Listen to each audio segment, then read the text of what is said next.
try to not dress too shabby. Oh yeah. But you have to. I studied and lived in Milan for 4 years. So Oh, did. I take what I like, you know. What's Here nice we are on is the nice, man. here we are on the Italian Tech Week in Turin, hosted by the chairman of Fiat Cross, so John Elkann. We have the chairman of Intesa, the big money of Italy, and here you are. What are you planning? What are you hoping to do here? And just introduce yourself and what do you do? All right. Well, yeah, my name is Patrick Tatenda Masvikeni. So I was born and raised in Zimbabwe, Harare, the capital. So I was born with a father who is a marketing guru, if I can say. So Yeah. I've always been inclined towards business. And then I attended a British boarding school, so I always had an international outlook on life, and I was given a lot of opportunities to just tap into different interests, from drama to physics, you know. Yeah. So I'm just sort of, you know, I just try on lots of hats. That's what I Okay. do. But then 2008, we had the global financial crisis, and I thought to myself, whoa, what is going on? No food in the shops. Unfortunately, I was afloat because my dad was traveling up and down South Africa every 2 weeks to Yeah. deliver bread. We even had a bread maker. I mean, it was unimaginable. However, I tried to use our problems as an opportunity to grow, so I just started doing more research. I used to wake up every day at around 5:30 with my dad. And we would watch CNN, so I watched a lot of news. So I've just been like commercially aligned. Yeah. Then in my 4th year of high school, we have these national exams called O-levels or IGCSEs, Cambridge, and I got the highest grade in business studies. So then I was like, wow, Patrick, you might actually be good at this. However, I always thought I was supposed to become an engineer because that's what my dad told me I should be. Yeah. And then in my last 2 years, I picked up physics, maths, and business studies. Business studies, just knowing I could do well. Maths, because I think maths is just fundamental to life.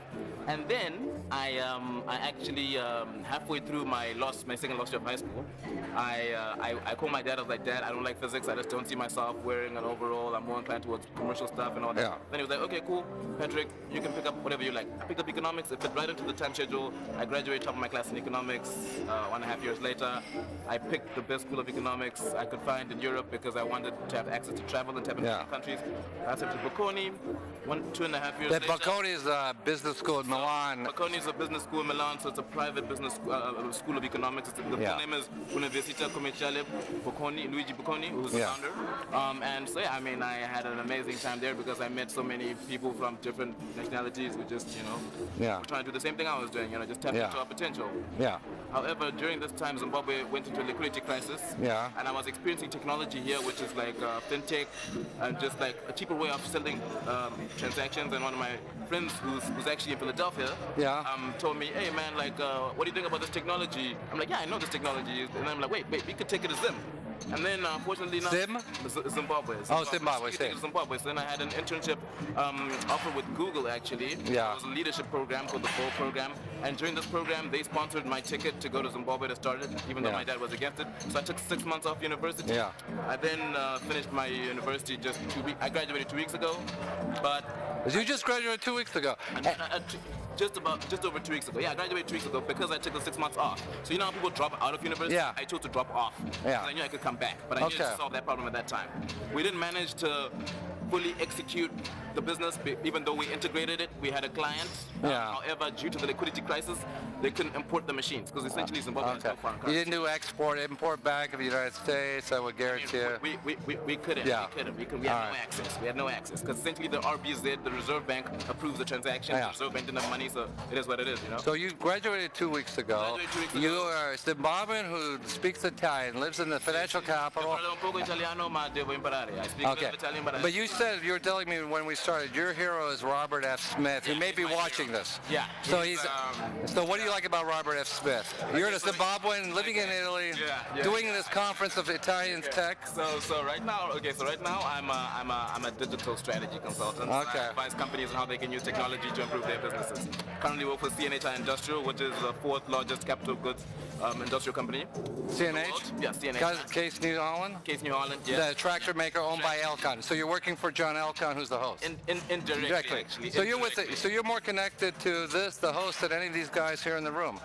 Well, you know? I mean, well, I believe the connections are based on real conversations. So Robert Smith would like to talk to John Elkann. Would he? Yeah, of course. Well, he should, because actually John Elkann is also one of my mentor. I like how, you know, he's used a lot of his platform to promote a lot of, you know, cross-cultural integration, especially in Italy, because Italy is a great country. However, when it comes to ambition, America's way ahead. Henceforth, they're less technology giants here than they are, even though people are so smart here. I see. A to Z here. Yeah. Here it's A, B, C. What's important? But anyways, just to go back to Robert F. Smith, right? I think he's phenomenal because he's shown that it's possible. You know, one of my other idols is Nelson Mandela. He said it's impossible until it's done. Yeah. I mean, Robert F. Smith. I mean, sorry, like everyone wants to hear about the numbers. So yeah, he's a billionaire, right? Yeah. But he also, his parents were in the academic world. Yeah. If I'm not mistaken, right? My mother's a teacher. My dad was lecturing on the MBA as well. And he worked for Goldman Sachs. And I'm sorry, it's difficult to work for coming to Goldman Sachs. From an ethnic minority. And I know this because my first interview in university was actually with Goldman Sachs, but we had a culture clash. So you're not in media banker. You should be media banker. No. I'm not a banker. I'm definitely an aspiring entrepreneur.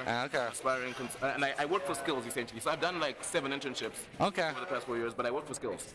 So like it's that. So like I just emulate the fact that Robert used his opportunity and now he's doing fantastic and he's making a big difference. Like I just wish more people could do that if they have the opportunity to. So it's just no, but this is the power of diversity. Diversity makes you successful. You're the only person of color in this whole place in Italy. I don't look at myself any differently. I'm just like but you stick out. These guys don't. I mean, I stick out by observation, but not by what's in here. I know. What's in here is the only thing that matters. Yeah. Thank you, sir. Thank you. It's my pleasure. Okay.